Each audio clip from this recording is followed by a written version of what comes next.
May igapamangkot ako sa inyo, sa liwat. Sino bala diri sa inyo nagutom na ang iya nga kalag? Mayong gabi sa tanan. Magatuon kita subong sang aton church camp theme. More than conquerors. Ang akon lesson title kinapangalanan, How to be God's Mighty Soldier.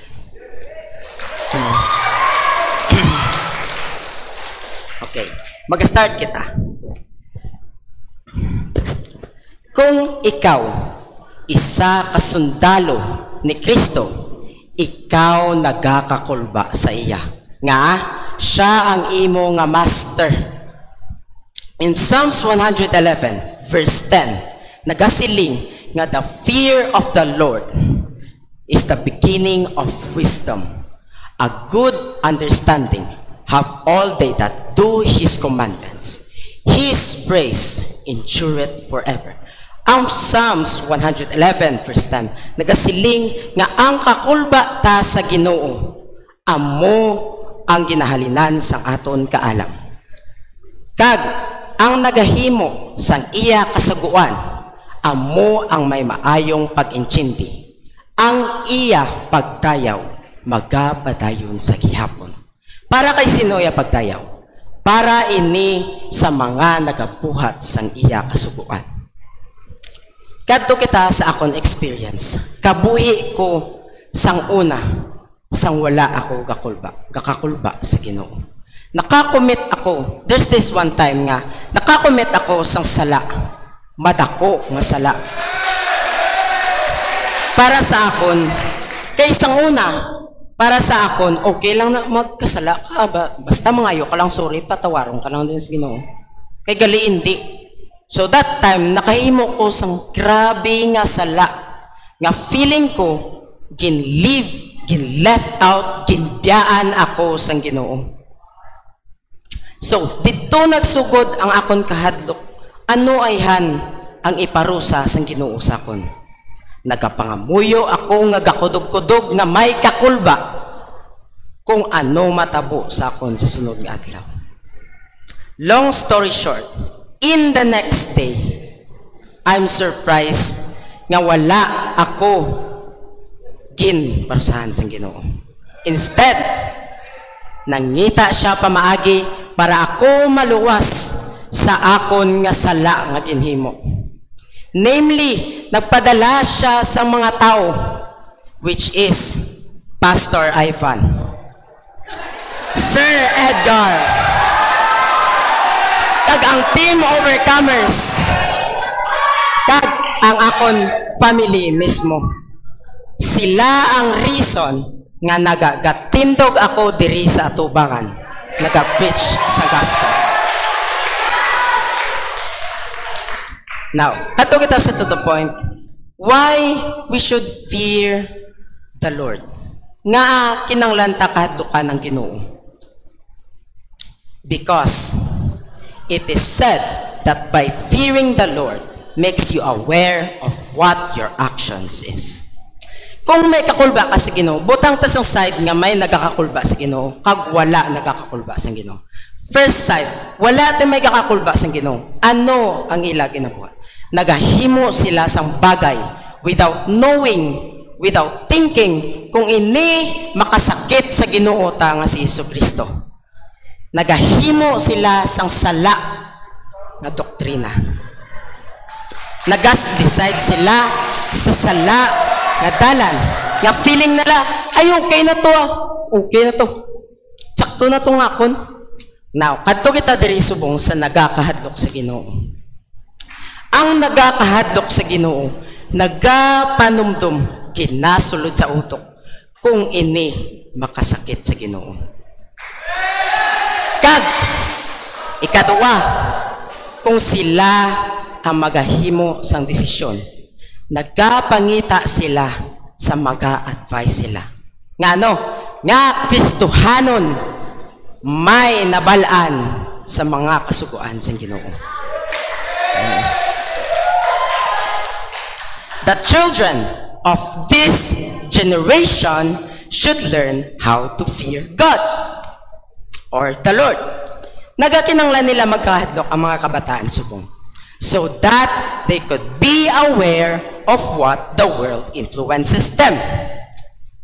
Parents, in Proverbs 22:6, you all parents should teach the child. You should teach the child in the way he should grow. And children, in Ephesians 6:1, you must obey your parents, for in the Lord this is right. Ano ang mga benefits kung ikaw nagatuman sa mga kasuguan sa imong ginikanan? Number 1, ini nagapalaba sa imong kabuhi. Number 2, ini nagapalayo sa imo sa sala nga mga ginaobra. In Matthew 10:28,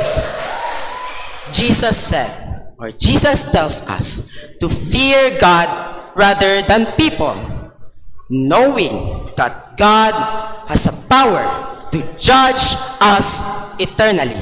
Now, you must choose kung diin ka magapili 60 years sang life nga gina-judge ka sang tao or 10,000 years nga gina-judge ka sang Ginoo in your life. So, kadto kita sa next point. Kung kita isa kasundalo ni Kristo, kita nagapalapta sang iya kasuguan para makaluwas sang mga tao. In Mark 16, verse 15 to 16, Jesus tells us, "Go ye into all the world and preach the gospel into all the creature." Ang creature nga ginanamin sang Ginoo, kita nag-refer ini to us, which is ginsugo kita sang Ginoo nga ipalapta ang iya nga pulong kag sa mga magabaton sini kag magpabaptismo amo ang maluwas. Anong matabo kung ikaw wala nagapati, ginadinay mo gidya nga ay ato siyang Ginoo, amo to sa ang tuod nga Ginoo, hindi ko magpati si Moya si Maria ang alagyan sang kamatur. Hambalon mo, ginhambal sa John 14:6. Jesus said, "I am the way, the truth, and the life. No one cometh unto the Father but by me." Now, katuwita kay Peter. Si Peter, ano ini si Peter? Siya ini ang pinaka the first nga mag-preach sang gospel sang aton Ginoo. Kag, ano ang nahimo ni Peter? Na-turn niya ang some of their lives sa Rome into Christian. But, isa kating ang natabo diri. Si King Nero, ang king sa Rome that time, gin-ordered niya nga ipalangsang si Peter. Wala ti may kinumbra si Peter nga sala. Pero si King Nero, siya ang mismo may sala. Ginpalangsang niya ang inosente nga tao nga nagabuhat sang hulubraon sang Ginoo. Now, ano natabo? Ini natabo, nagaginpalangsang si King Nero. Nasanginlan siya ni King Nero kag ang mga Christians dito sa Rome nga sila ang rason naga ginpaulanan ang Rome sang kalayo sang Ginoo. Now, we should notice that the Lord's work continue to move forward despite persecution this time. Kinanglan ta subong gamiton ang teknolohiya. Now, when we say nga disadvantage ang technology subong is that ang mga bata nagkaka-addict sa games, more of games sila, no, busy na sila. Ang ulubraon sang Ginoo pabayaan nila. Games kami, amo kami na. Di wala kami time, busy kami.